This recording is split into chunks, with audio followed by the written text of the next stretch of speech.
আমার কাজের যে জার্নিটা আমি যেটা দেখেছি, আমরা বলি যে প্রতিবন্ধী মানুষের জন্য ওয়েলকাম, দরজাটা খোলা আছে, আপনারা আসতে পারেন।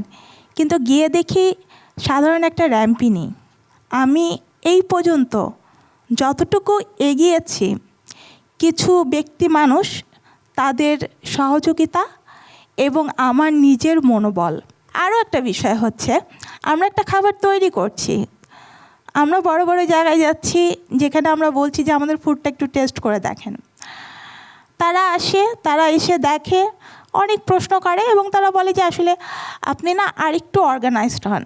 কিন্তু কখনো প্রশ্ন করে না যে এই অর্গানাইজটা হওয়ার জন্য আমরা কি আপনাকে কোনো সহযোগিতা করতে পারি কি না, কোনো মার্কেটিং সার্ভিস দিতে পারি কি না, আপনার ফুডগুলোতে কী কী সমস্যা হইতেছে।